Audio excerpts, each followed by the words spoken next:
light on, kickstart the sun. We've got to turn the light on. Come on, shine a light on me. You got to shine it for the world to see. I think when we first started, the idea for doing the theatres was basically because we were already doing some theatres on the last tour. It became very obvious that a lot of those shows just didn't work for us anymore, and they weren't right for Cats in Space. You know, we needed a bigger place to project.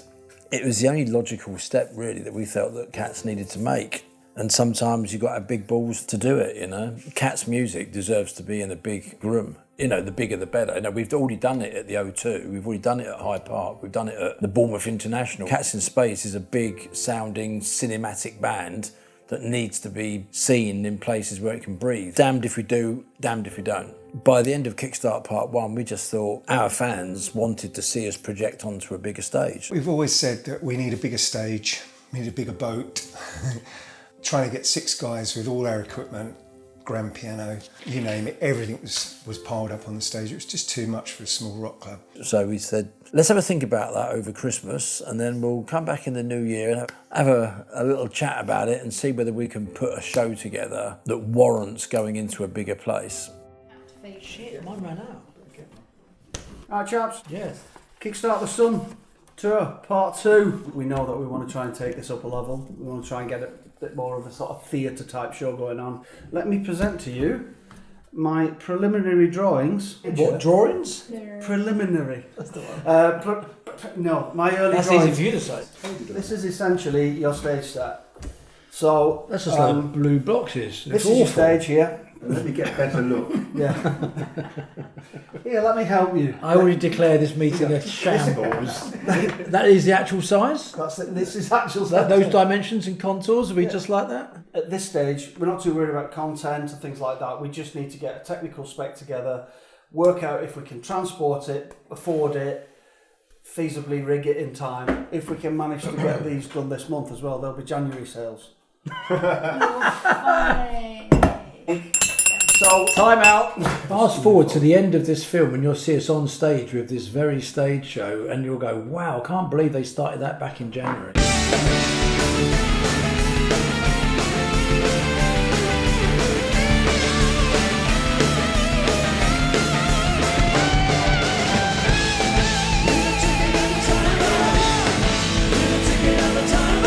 The tour that never happened because it ran over budget. Oh, do I look like Rolly Burke in QC off the Fast Show? Very, very drunk. I know Greg Hart's going to claim that he came up with the whole concept for this, but I can tell you now, it's 100% mine. None of it is Greg Hart's idea. So a little bit of a history. It's quite well documented this. Met Cats in Space, did a Christmas video for them a couple of years ago. Did some more videos for them, and immediately we could tell there was some kind of connection there. So we just kind of ploughed on, and I ended up going out with them as a tour manager. Was doing all sorts of bits and pieces, just purely for the love of it, to be quite honest. There's just something about the band that I really liked. There were 2 distinct moments in the story of why we ended up doing this that are kind of key to the whole thing. The first was a little bit strange, but I'll try you. I was at a funeral. Good friend of mine, worked for Fender, very highly respected. Everybody's telling rock and roll stories, everybody's talking about what a great guy he was and everything, and everybody was doing that thing that people tend to do at funerals, which is they go, do you know what? Live every day like it's your last. Don't leave those things on your bucket list. Carpe diem. And I was like, yeah, you know, I kind of subscribe to that. And I looked around the room and I just knew that everybody the day after was going to go back to their job at the council or the local paper company or whatever, and nobody would do any of the things that they were talking about at this funeral. And I just thought, there's something I want to do and I'm going to do it. When we first discussed putting the production of the show together, it was very apparent very soon that it was like, this has almost got a pantomime element to it with the way that we was going to build it. But at the same time, it's no different to what Iron Maiden do, but on a much smaller scale. They've got dummies coming on and people in wicker baskets and things flying here and Messerschmitts or whatever. It's all entertainment, it's all showbiz. So we knew straight away that if we could pull this off, there was going to be an element of, God, are we going to get away with this? But you think, yeah, of course you do, because it is Cats in Space. In this day and age, there's too much emphasis for you got to do this, you got to do that, you got to look like this, you got to sound like that. You won't get on that radio station if you have that production. We've done mixes of our songs with the production to get on the radio. Hey, guess what? They never got on the radio. Even the one called Listen to the Radio. Even the one called Listen to the Radio. Listen to the radio? I do hope so, because it's where music is played. Not our music, but other music, you know. Rick, sack my balls, Radio 2. Don't release that. No, actually, they did play us once, didn't they? Look, it's turned into an informal chat. Well, I've always been very at home in a theatre, so the thought of going and doing more theatres was a pleasant surprise for me, I guess. No other bands really do that kind of thing, or if they do, I'm ignorant to them, which wouldn't be the first time. I just thought, great, let's do that. That sounds like fun. I didn't really know what it would entail. I didn't really know what James and Greg had planned, but when I found out, I was like, that's cool, awesome, let's see what occurs. Cats in Space and whatever we decide to do, stage production, the tour that we're doing, we've just done it because we wanted to do it, and if it falls flat on its arse, it falls flat on its arse. But I think there's a lot of respect for it because it's not easy to pull off. You've got to have the right people in place to do it. And you've got to have the right know-how, the right skill, an awful lot of man-hours and design. You know, I mean, where it's all come from, God only knows. But it's a huge undertaking. And we're very lucky to have the team that can do it. We have plenty, thanks. And just a little bit of vocal. Hey, Yeah. I've got a couple of lines of coke. Yeah. Yeah.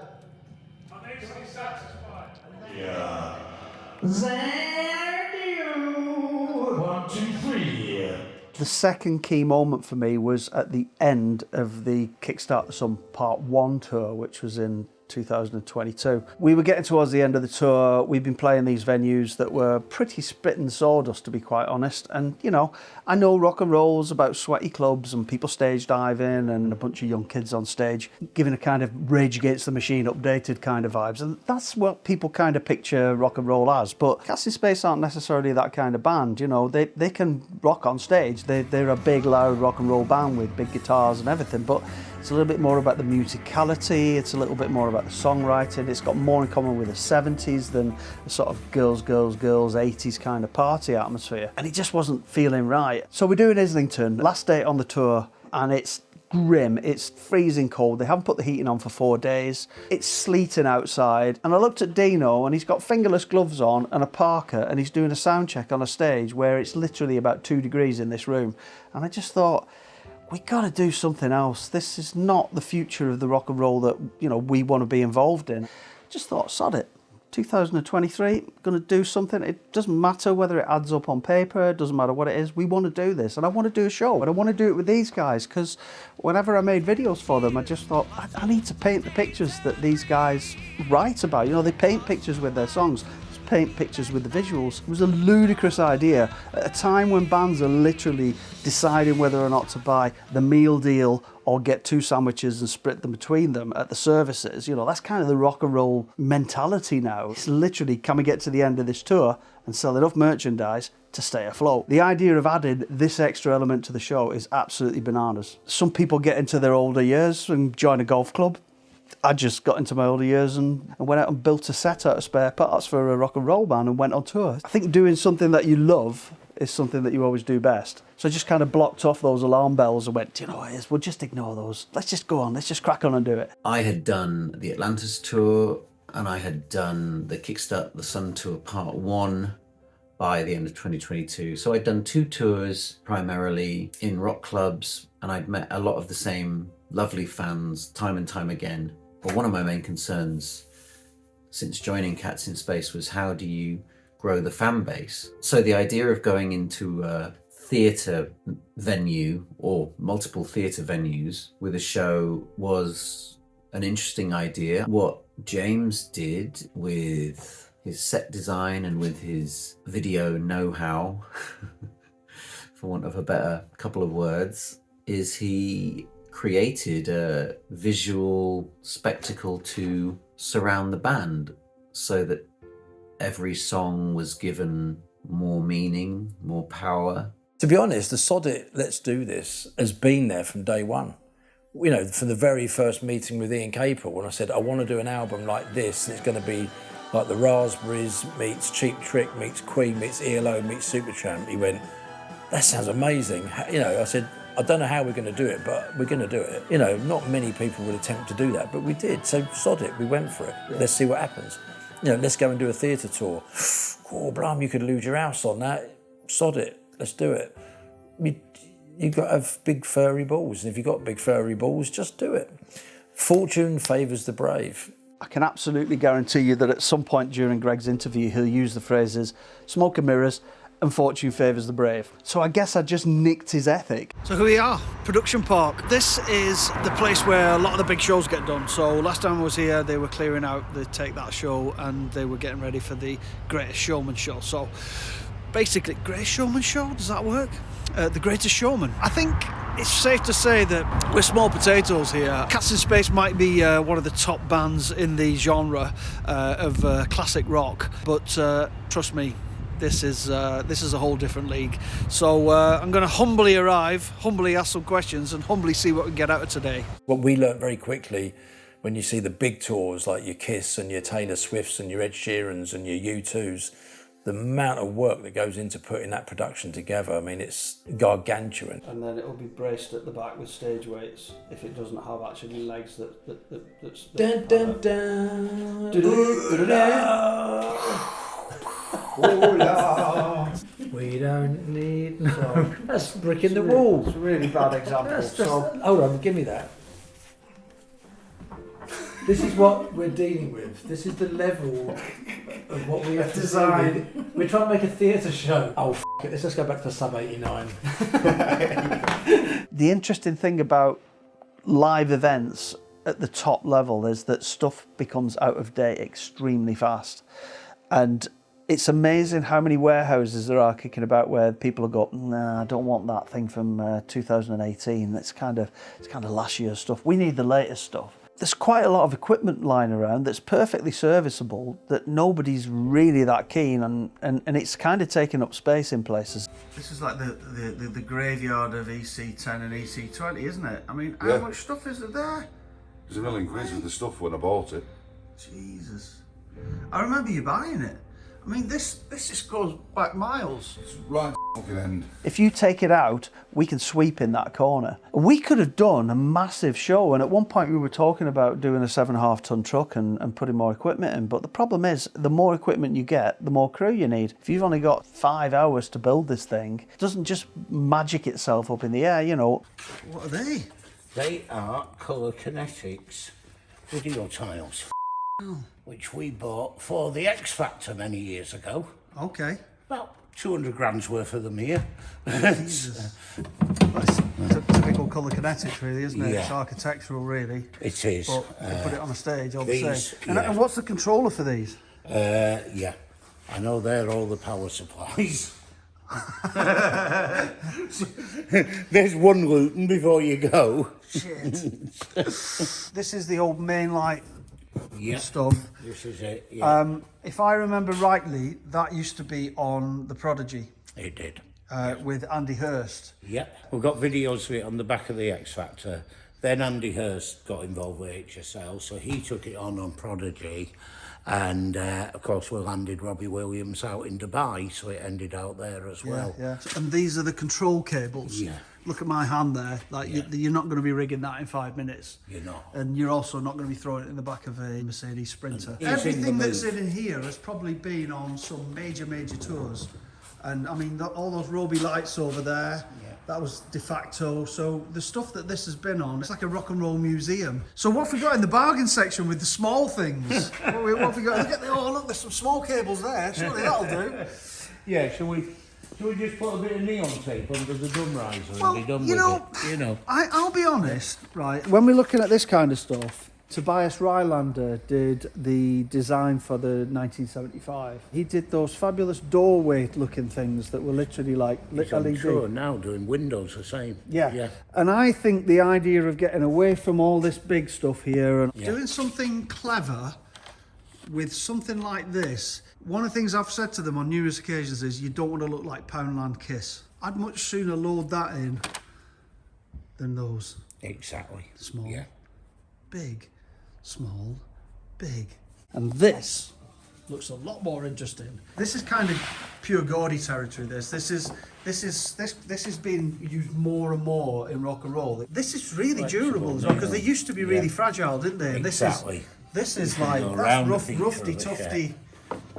See, I like that. It's also really classy looking.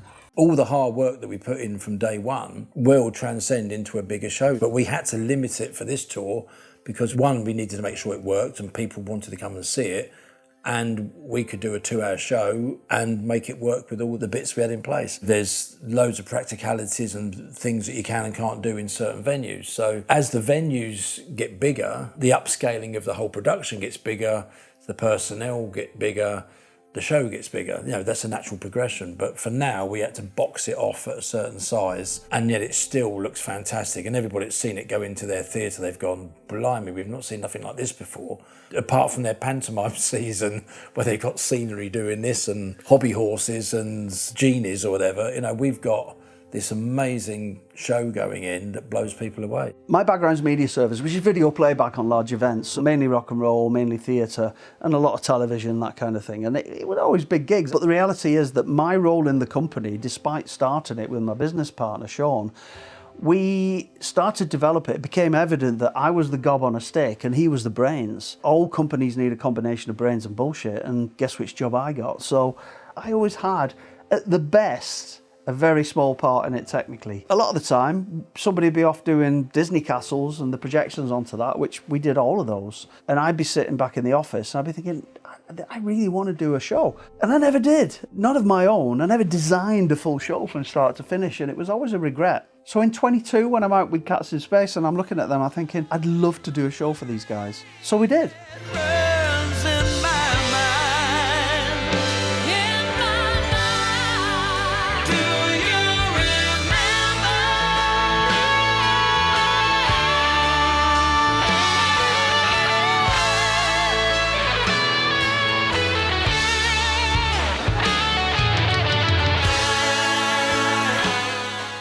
In Kickstart the Sun, you know, there's a lot of pride and a lot of time and effort has gone into the emotional side of what this album is. Everyone is fully immersed in it, and that's the difference. That's why we've got such a good show, because everybody is just literally living and breathing it. We've just been the biggest blaggers you can ever imagine to put this onto the road. This is like a scrapyard challenge. You don't know what you've got till you get there, and you go, exactly. look, we could get this on. Oh, and You got 10 of those. You got 10 of oh, those. that's it, right? All those in. I think welding. Scrapyard Challenge is probably the best description of this This possibly the has. scrapyard challenge.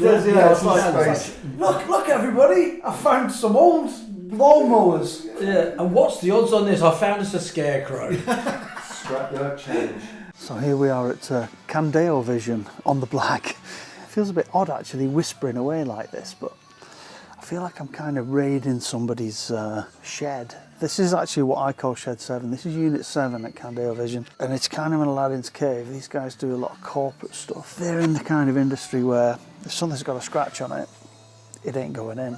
What I'm doing is I'm looking for things with scratches on. Let me go and show you these projectors. So now normally this stuff's sort of meticulously packed. This one says demo. They need to kind of match. I mean, you can push and pull them around a little bit and try and match them, but if the basic specification's similar, then that's fine. But you can't have like one a certain brightness or one a certain resolution on one side and then something completely different on the other side. I'm kind of not also sure what the deal is here, because Alan's just kind of said, just see what there is and take what you need. But I kind of feel like I'm stealing it. I don't know. Let's dive in and have a see. That's promising. It does say it was tested, but it was tested in 2019. Generally, Christie stuff's pretty respected. This one is a Christie as well now, although it doesn't look in particularly good nick because it's got marks and bits and pieces on it. That's no indication that, you know, it's not going to work. This kind of stuff that's on here is possibly just part of an installation that was put in and then taken out, but it's a projector. I mean, I was working with projectors in the 90s that were probably a quarter of the brightness of this thing, and we were using them on big corporates for people like PlayStation and the NHS. Greg, the phone's ringing.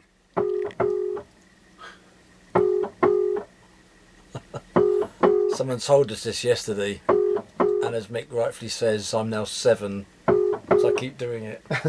And every time it's as funny as the last. Get that kid off the piano. No 2 keys work. Look. Don't work. Gone to the white notes. Just doesn't work. F sharp and G sharp.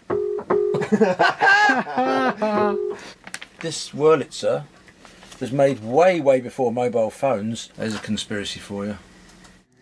Scan computers, got all the bits. Been piecing it together. Been a long time since I built a PC. Let's see how we get on. There it is. My big pile of stuff.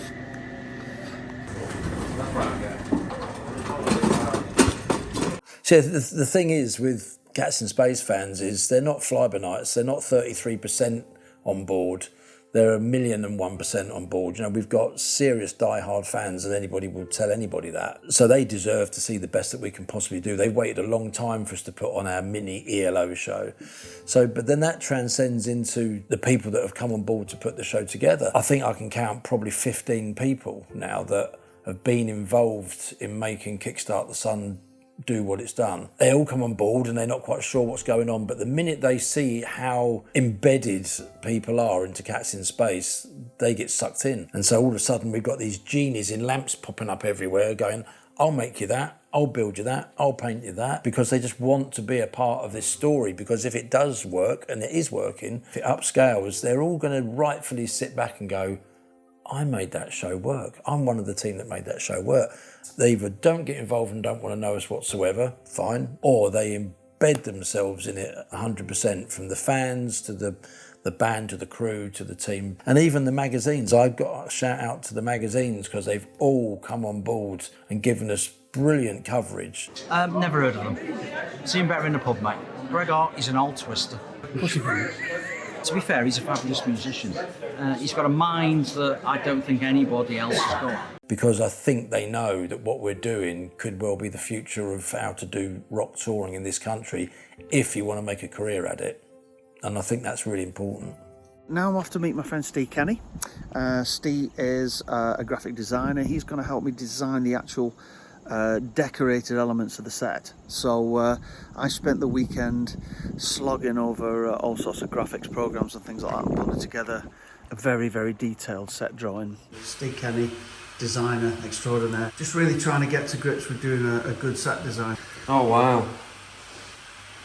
I think the devil's in the detail, to be honest. I would say so, yeah. I mean, I think you can see where I'm heading there, can't you? Yeah. I think it's back to school is where I'm heading.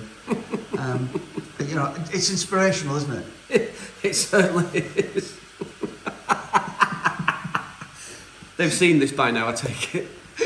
No, they haven't seen it yet. Okay.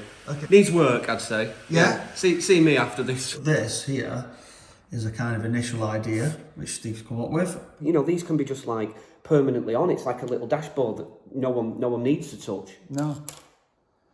Anyway, that's one. I really like this. I think because I'm just thinking about video area and things like that. And there's a compromise between what you've got and what I'm looking at. When James first sent me the original video drafts of some of the production that him and his team had started to build, I was blown away. My jaw did drop to the floor.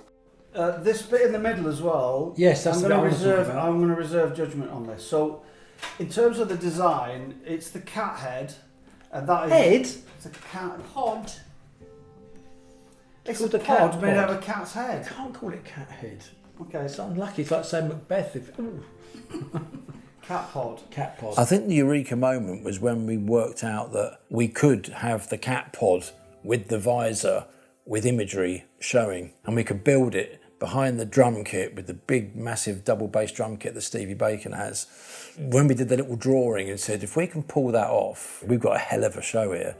But it was always that, why is it that you're going to do it? Why don't other bands do it? And then we soon found out why the bands don't do it, because it is costly, time-consuming, and can test even the most patient of people. I love the fluorescent lighting as well around the cat helmet, which was a very practical visual element, very kind of almost old school, having Well, having a practical set is kind of old school too.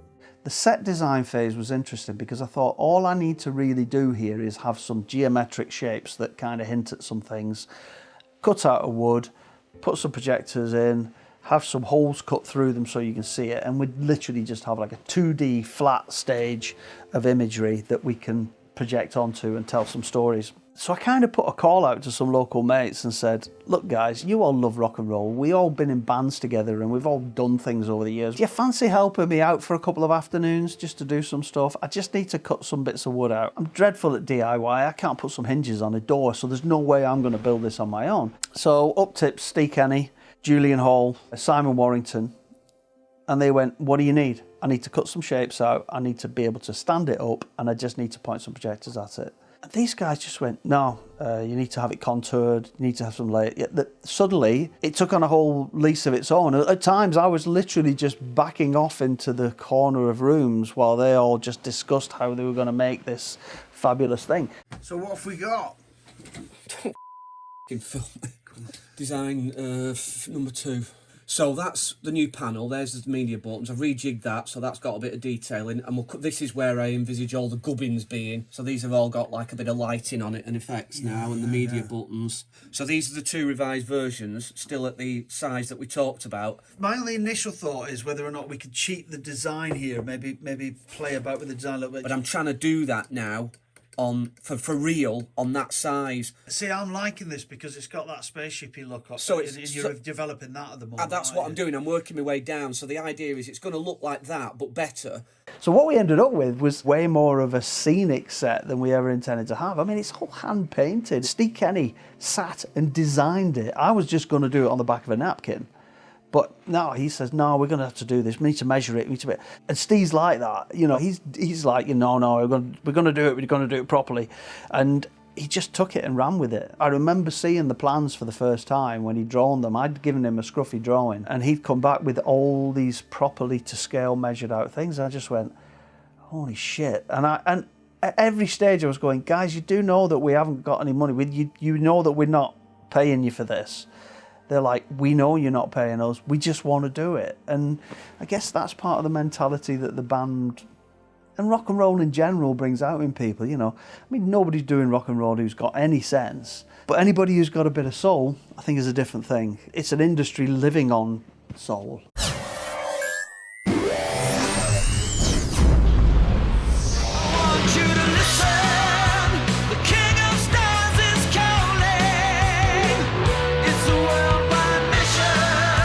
The rule I've always had with people that I've worked with is, if I'm making some money, you make some money. It's the first time really I've had to go to people and go, I'm not making any money, would you like to help me to not make some money as well? And it's just the weirdest thing. Everybody had seen the videos that I'd made, and somehow they'd kind of latched on to the fact that this was pretty much a passion project for me. And everybody just went, do you know what it is? We can see how much you want to do this. We can see how much you love the band. Here's my skills. Here's my time. Here's a warehouse full of equipment. Here's some space to build it in. And I'm so humbled by that, I really am. We had a wonderful team, Carriage Return, that were prepared to put the hours in to make it work. There were nights when we were having late night conversations thinking, I don't think this is going to work. I think we're going to have a U-turn here and probably tell the fans that we've made a hell of a calamity. But when you dig in and when you believe in something, you will make it work. And we made it work. We all made it work, you know. Mark and Di, friends of mine, no connection with the band whatsoever, just went, hey, just build it in our garage. And I was thinking, do you know what it is? That'd be really handy. Free reign, come and go as you please. We literally took over their garage for about 3 or 4 months. Look at that, full of cat stuff! I can see a cat head! We had some pretty detailed drawings, but we didn't have big cutting machines or anything. We literally just putting things out on a gravel drive and cutting them out. We didn't have the luxury of, we'll do it with a computer-aided design and laser cut this and all that. It's like, no, you just literally saw it out and that's it, and sand it off. And there was an awful lot of sanding and sawing going on. I'm not actually convinced that this is tying in with my original design. That is... To get the design onto the set, we literally put the wood up and projected on, and Julian drew it in, you know. This is going to be the projection area in here, these elements across here, and that there is actually a piece of wood, which is exactly what we're going to use. So we've lined it up on that, me and Mr. Kenny over here, and it is substantial. So if you hold that, Steve, now, if you imagine you're playing on stage, that's what you're going to get. So, you know, not like that, because that would be really... That was a wrong note. Hang on. It's better. That's what will be behind you. I think that's going to be great. And you'll have one on this side, one on the other side, and another one the equal length of that. Do you look like I'm launching a product? I'd like to introduce you to the benefits of working with cats in space. And over here we've got the bonuses and the payment package. And over here we've got what we can see ahead in the future as we move forward. My Amazon order list is ludicrous, you know. I mean, every night I'd sit down and just order a whole list more of things that we needed. What do you do for tools? I have like one bent screwdriver and a multimeter with some dead batteries in it. You know, I don't really have any tools anymore. It was extensive. I was literally ordering screwdrivers, toolkit. I didn't have a toolkit. I was ordering bits of cloth. And then we'd realise we didn't have any Velcro. And Steve Kenny was going down this rabbit hole with the design.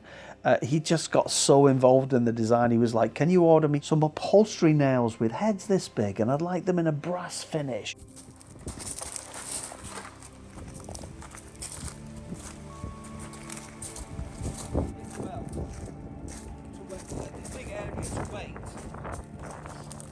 But this one, just on a bit of an angle, just enough to get a stopper behind it, wherever it needs to be. Here, leave that one on, because that's his face. It's funny when you work on big events, you're in a big warehouse, there's a team of people, there's a fleet of vans outside, there's a people upstairs in the admin department, and you go, do you know what, I need a hotel for tonight? You ring upstairs, somebody books that for you. You send a purchase order over to somebody and you say, I need 6 projectors and I need all these cradles, and designer, can you design this for me? And you do all that and you just never think about it. If we needed a box of screws, I literally had to get in my car, drive down the shops and buy a box of screws. Whereas before I'd just go, hey, Billy, runner, hop in the van, go buy some screws. Or else there'd just be screws in the warehouse. You know, that's what warehouses are like. They have shit in them. In fact, if that screw is to stop and it's in about the right place, it might come in quite useful, that. Because it's your guide. Adds character. What that? He's recruiting a bunch of madmen. That's what he's done. Haven't you? It's last of the summer wine gone wrong, isn't it? It is.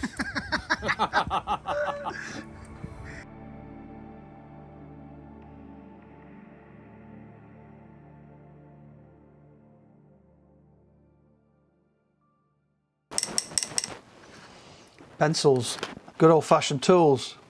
We're at a stage now where we really need to start cracking on building this set, but what we've got to do first is prove whether or not it fits on the stages that we want it to go on. Not all of these theatres are as big as I thought they were. Also, there's been another development, which is my good friends over at Fixate. They're old compatriots of mine. They very kindly offered me the use of their 3D modelling suite. What this allows you to do is it allows you to develop a model of a stage in 3D, and it allows you to manipulate it and look at it from different angles. It's a very modern way of doing stage design. The problem is I'm absolutely awful with 3D modelling, and I opened a program that's free called Blender, and a lot of people are going to go, oh yeah, Blender, piece of cake, whatever. Boy oh boy, I used it on the Million Miles video, but I used it in a way that was just generating backgrounds, and it was absolutely fine. And I tried to build it the other night. I had the stage set, I had I bought some steel deck elements. I've spent about 60 quid or something on just getting a theatre design in place, and it's just like, no, I don't know what I'm doing here. So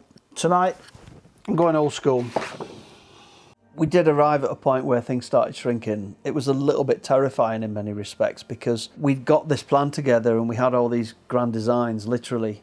One of the things that would be an example is that the guys at Fixate, Jamie and Neil, we go back a long way, and they said, do you know what, you can use our 3D visualization suite. 3D visualization suites are great, and we could actually use the media server that we've got here that we were going to do the show with, and we could literally then transpose that into a live environment. Modern technology, all great, but we weren't paying.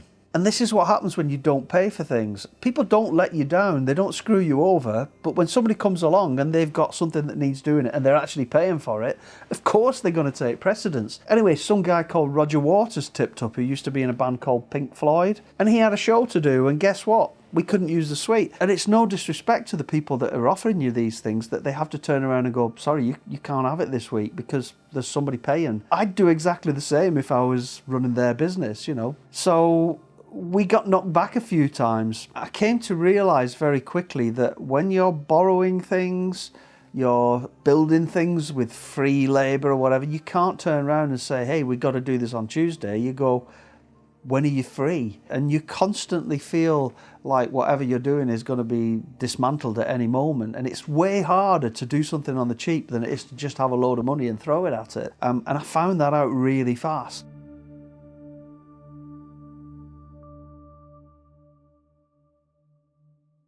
I did have a couple of times during the build-up where I went, are we actually doing something worthwhile here? Because having worked on shows where there's literally like 5-10 tons of lighting and scenery and things hanging out the ceiling, it's all moving and it's all coordinated and money's not a problem, whatever, I just suddenly thought, is this all a bit Billy Bobbins? Am I going to end up looking a bit silly at the end of this?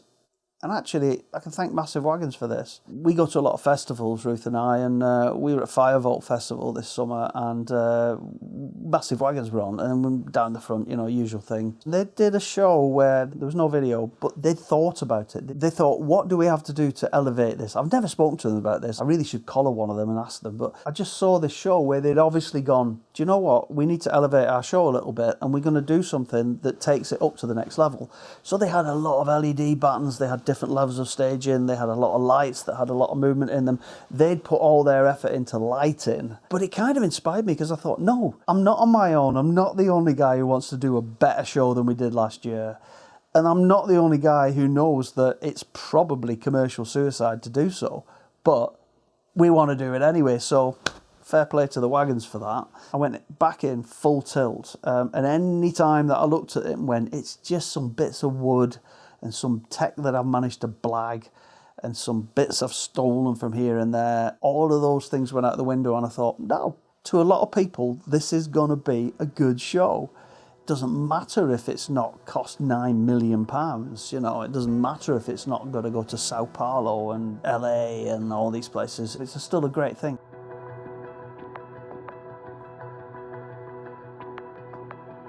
The screen is now set back about an inch and a half, isn't it? Something? Maybe more, yeah. Yeah, this is where you get this depth to it, which looks like it looks like you're looking through a window. Obviously, there you would never see it from that angle.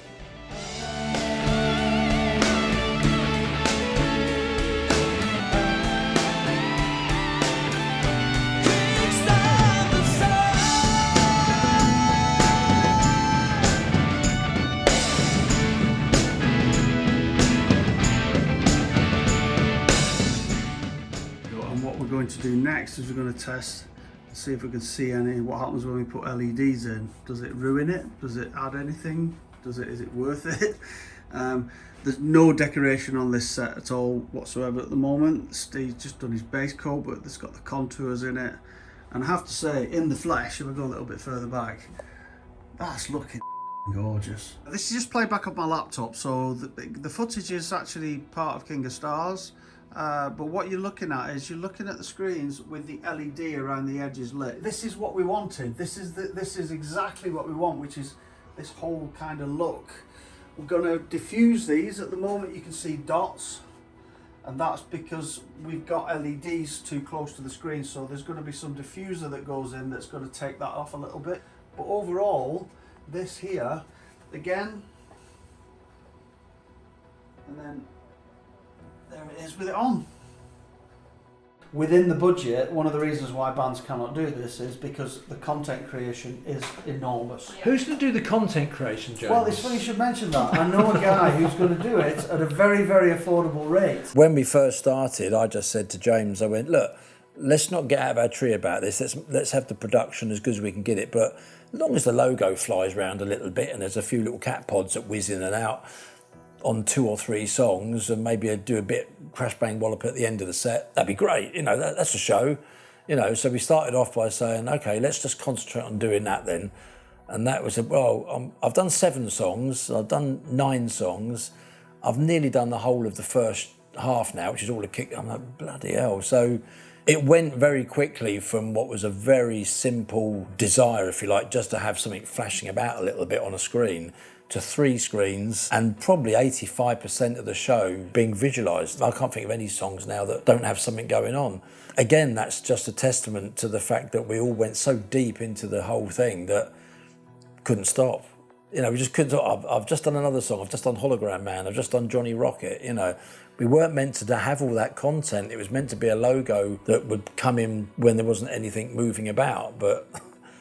So you're getting more bang for your buck. And as I've said in many interviews, this programming side of things is so expensive to do. If you're paying someone a day rate to program a 2-hour show, you know, you're going to have to sell a car or 2 to do that. One of the things that you do when you do bigger shows is you generally have a visuals team. The visuals team's job is to generate media according to the imagery, the mood, the style, the colours, the hues that you want during this song and then during that song. And they're all independent, but it's actually, there are some things that are a bit easier about it because, for example, my only way to get media for this show was to go online, go to somewhere like Motion Array and literally download media on a flat fee to match what I wanted to do because we didn't have a team. To make these graphics would be an absolutely phenomenal amount of money, so there's no way it's going to happen. And now the internet's full of pretty good imagery, so you know, you go off. But the thing you discover as soon as you start to do this is that trying to get a series of images that all match up, that give you enough media to make 4 minutes worth of song, is really hard because you might find something that looks fantastic and it's kind of got lovely oranges and whatever in it, and then you find another thing that's got the same kind of geometric shapes, but it's got different texture, it's got a different kind of approach to it, it's a different style. When you're trying to make a cohesive song that's 4 minutes long, it's actually pretty tough because you can't find enough imagery of a certain look to get you to the end of the song. So sourcing the media was actually a big chunk of it. But it started to come together and I managed to pull together some stuff and I started to see some of the songs forming and I thought, this is a bit special, actually. This is going to be pretty good. This is my show rack. This is what allows us to play along with the band, me manually cueing the show as we go, and also follow them when they decide to go off-piste a little bit, which is quite often. The trick with media is to try not to dominate the show too much with it and, you know, make people watch the video rather than watch the band. There are always exceptions though, and the exceptions for us is a song called Hero. When the album launched, a lot of people posted in the fan groups and the like and said that that song had really struck a chord with them. Stevie wrote the song about somebody that he lost very close to him, and it made that same connection with an awful lot of people. I'm programming one night and I'm chugging away at some songs and I had this brief fleeting thought that, okay, Hero was always a song that people connected with. I know, let's get people to send pictures in and we'll incorporate them into this song.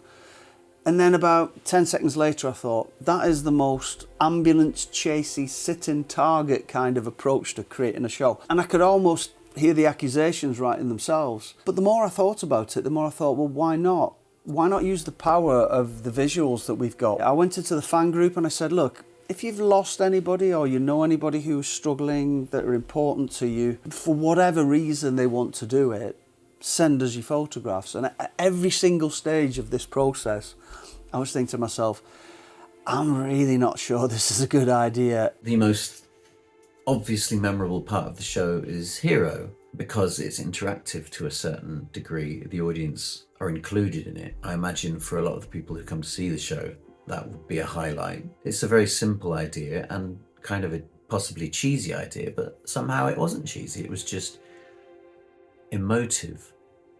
I think everybody who's creating something wants to write something that moves people, but you don't want to just push those easy buttons and go, hey, you know, we can make you cry or we can make you upset. All the fans, they would know exactly what it was about and they probably would have been very moved by it. I was moved by it. I sent in a picture of my mum and dad. I don't think I ever saw them. I'm sure they were there, but I tried not to look at the screen because you have to look at the audience.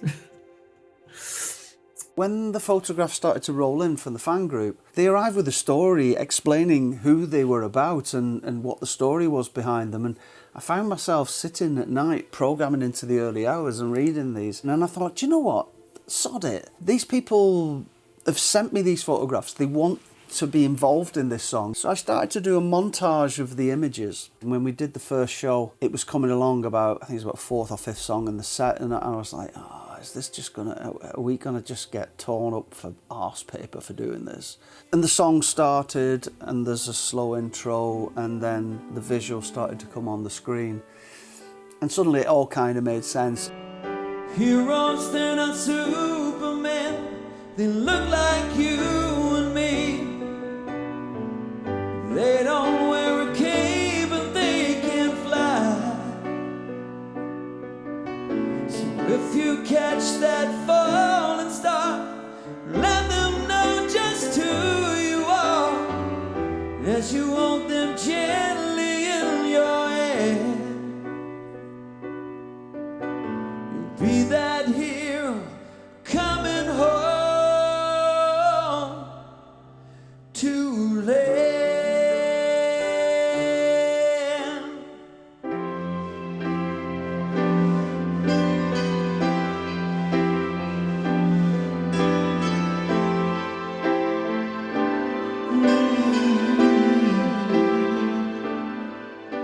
You've got to be careful that you don't start thinking of yourself as like some sort of Ridley Scott or, you know, Christopher Nolan, and you're painting all these pictures, you know, or even worse, like Catherine Cookson or something.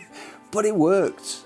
People would consciously come to the back of venues where I was operating, and they knew that I'd asked them for the pictures, so they knew who they had to talk to.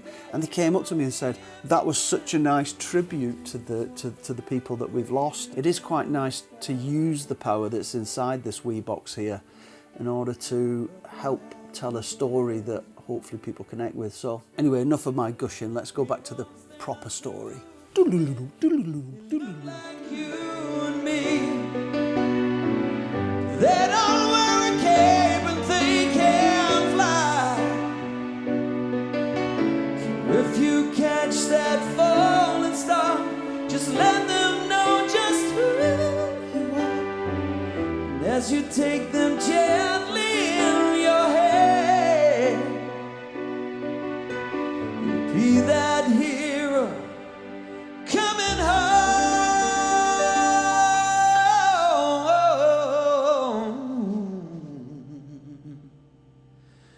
to land.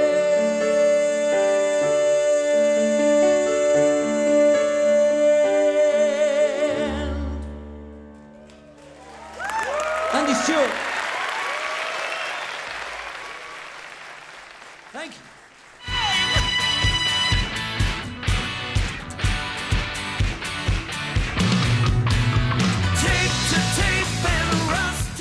Nope, and here's the thing. We didn't have any pre-production rehearsal.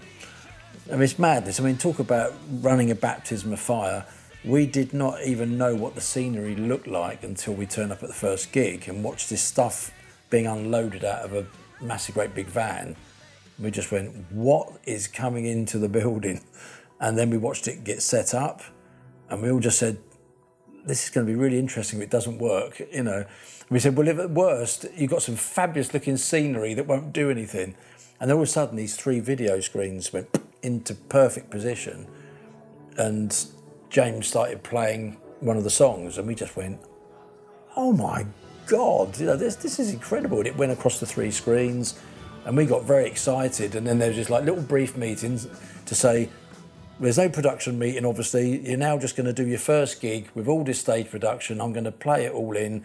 We're going to give it a go. We'll see what happens. The only rule is do not look round at what's going on the screens, because you'll just give the game away. So we were all gone to do this gig thinking, don't look round, don't look round. I bet it's amazing, but don't look round, you know. And the only time we could see anything in the first show was when we all go off stage for Hero, and Dame and Andy are left on their own, so we could watch it from the wings. And we were watching all this footage going, oh, this is amazing. I did glance around a couple of times and have a little look while I was on stage, and that was nice. I was like, that's nice. And I was aware of what might be happening on a couple of occasions, specifically Hero. And I made the mistake of looking round on the first night and just thinking, ooh, and getting a bit emotional. So I didn't do that again. It's not cool to stand on stage with your back to the crowd and you're like looking at them. Yeah. And then you do catch a glimpse if James is running something in the sound check and you think, oh, that's cool, I didn't know he did that there, oh, I didn't know that. So 90% of what's on the screens, I don't know, because I haven't seen it. But you know, you see the clips after that people put up and it's like, yeah, that looks great, that's cool. If someone told me a band was doing this, I would have to go and see it purely out of inquisitiveness to say, no, only Iron Maiden do things like that. It just looks amazing. I just think it takes it up another level for us, and I think it really enhances the band. How he's done it, don't know, but he's done it.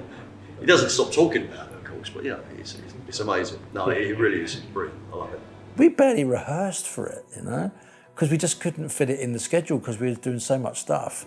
So we had 2 days rehearsal to do a 2-hour show and no pre-production with the back screen. So we went baptism of fire, and that's testament again to everybody involved. I don't mind going on stage without any rehearsals. The thing about the show is it was still a rock show, but in a theatre venue and with a designed set, which is something you don't often get unless you're a big band, and we're not a big band.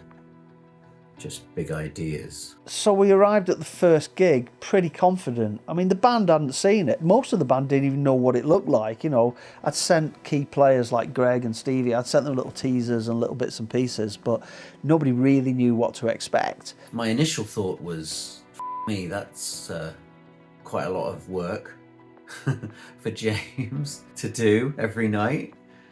Many nights he did construct the set pretty much single-handedly. I've been in a number of theatre shows over the years. The set's always just been there when you turn up.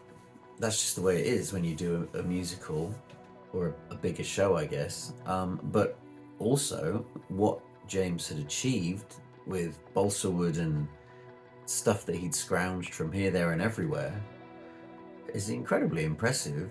I don't know anyone else who could have pulled that off, and with such panache. We did wheel it in, and I mean, Pete, the sound guy, he's a veteran. He's done, if there's nobody he hasn't done sound for, and the guy's a legend. And he was a key part of the Cats in Space structure well before I got on board with my little pretty pictures and things like that.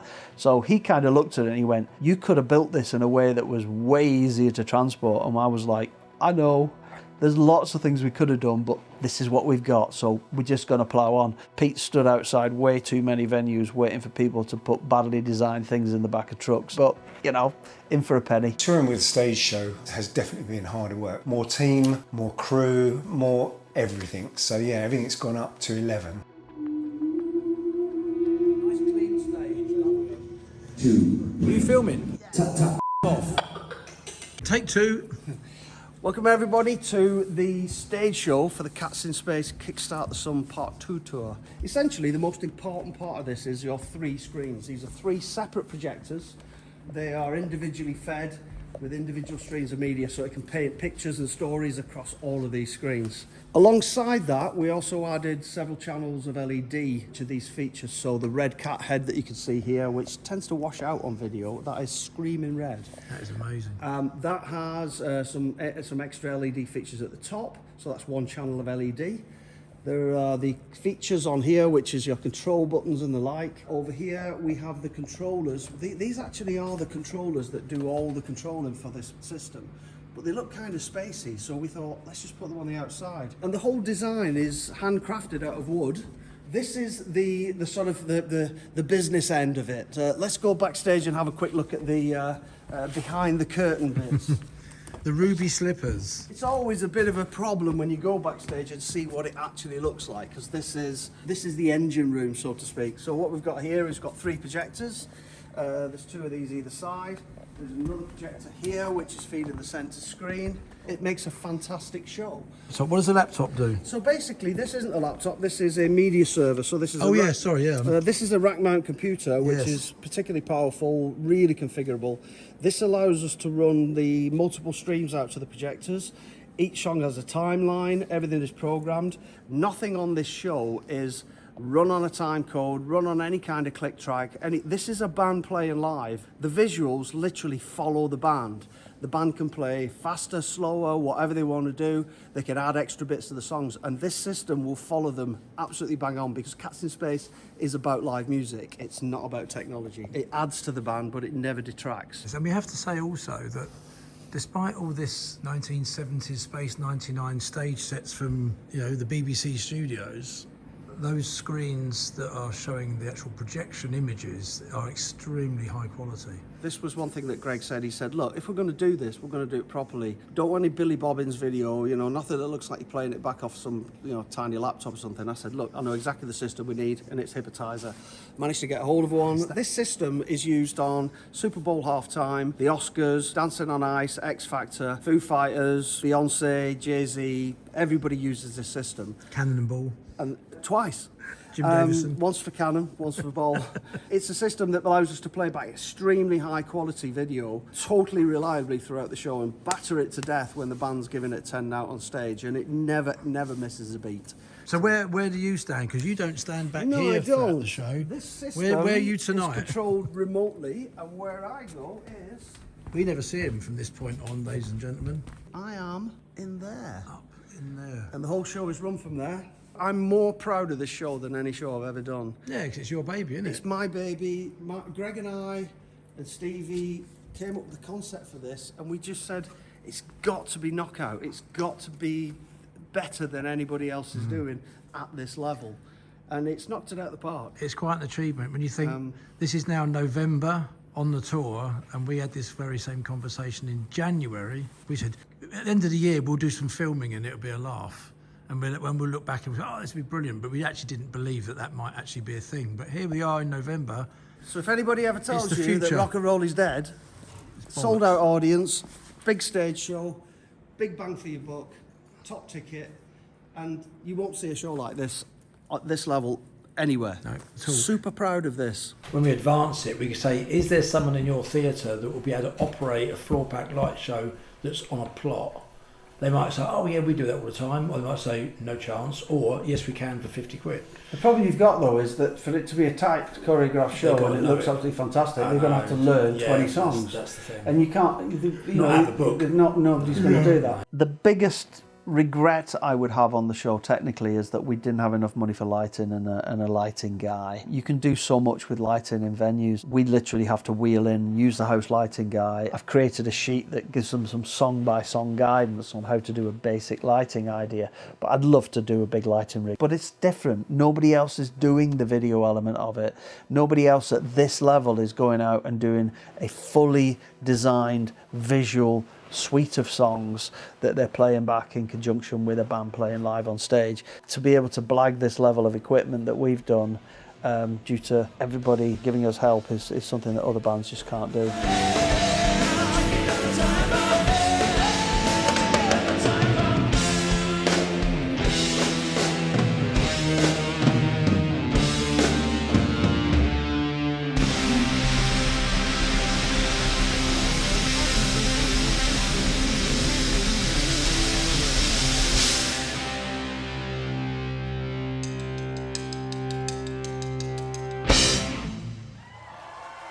If it all becomes about the show and the band are just specs on the stage, yeah, I think you're in danger of that possibly. But we always made sure that if the band puts on a rock show at the front, what goes on behind is just supporting it. If we're playing with the show and there's certain dynamics within the production that we have to play to, then it stops becoming a rock show. So we're adamant that we had to play the same songs, the same set, and whatever you do behind and whatever flies in and around has to complement what we're doing. We're not going to be upstaged by a load of screens, you know. None of us lot are going to let that happen. As it approached showtime for the first gig, I got really nervous. And there was a reason for this, at the risk of blowing my own trumpet. I've done some pretty enormous shows. I remember sitting backstage at Eurovision 2006 or 7, I think it was, Helsinki, and I had one job to do, but it's a 130 million viewers job, which means it's live, it's on television, and 130 million people are watching it, and if you do it wrong, your button press is really, really going to make a big difference. I was more terrified doing the cat show on the first night than I was doing Helsinki.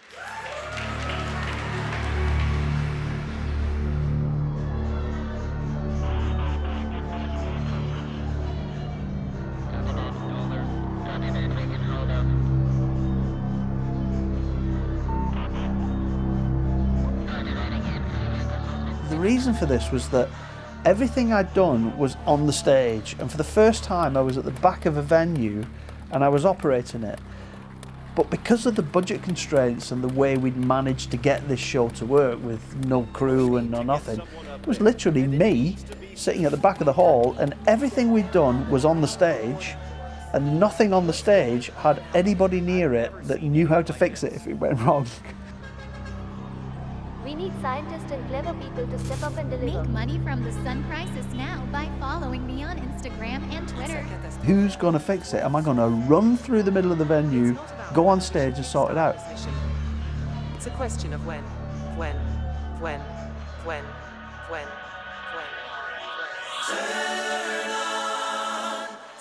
But fair play to the work that we put in. We'd certainly done a good job, because I think we're about 17 dates into the tour now and absolutely nothing's fallen over.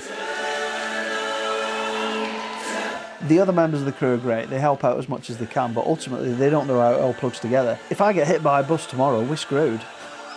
Because I haven't trained anybody up. We haven't got anybody else.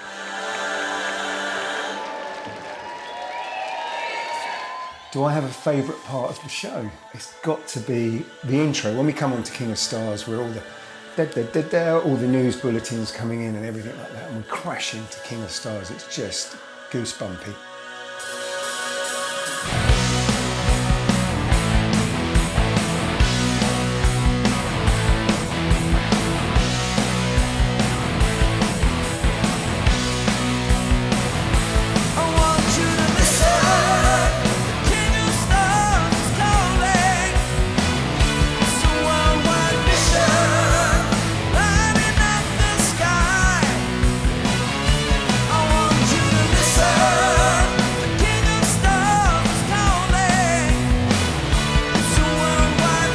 But saying all that, this show doesn't define us. We can jump in the van tomorrow with the back line, go and do a festival, which I'm sure we will do, and we'll just rock up and do what Cats in Space does without any of that. We don't need the projections. If we're going to headline shows, we want to make it an experience.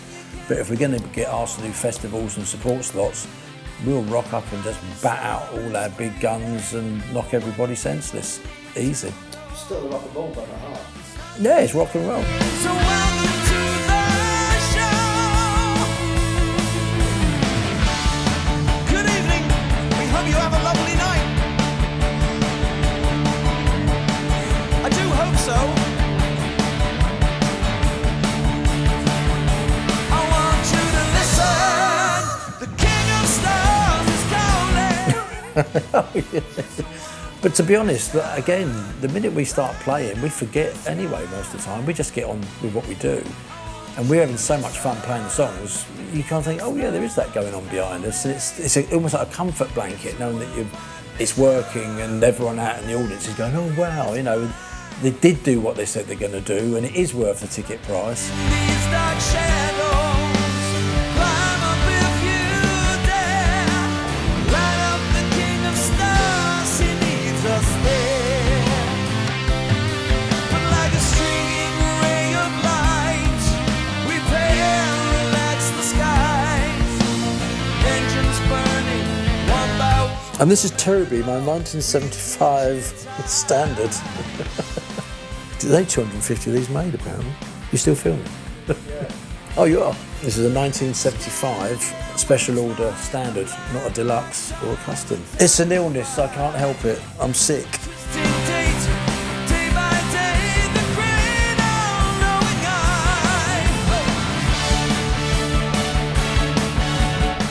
I have this kind of vision of a band rehearsing somewhere, and they're all talking about why they can't do this and why they have to use these backing tracks and why it has to be done on a computer and why they can't do a stage show. And I'm hoping that some bass player sheepishly looks at his shoes and goes, well, Cats in Space did it. Hear them scream into the night once more.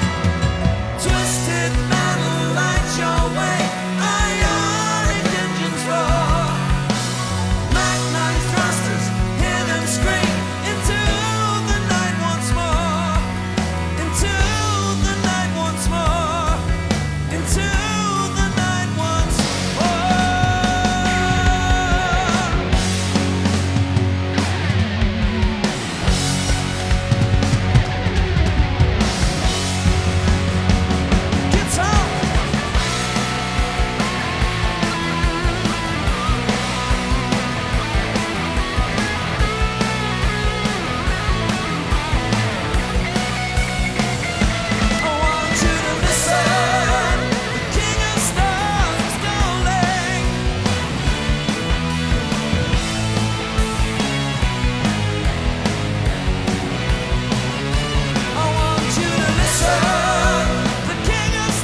Do I want to add anything to that? Only red sky at night, light of shorter wavelengths, is being dissipated by water vapour and, of course, atmospheric dust. And red sky in the morning, same. If you look carefully, you can spot Millie in every Cats in Space video.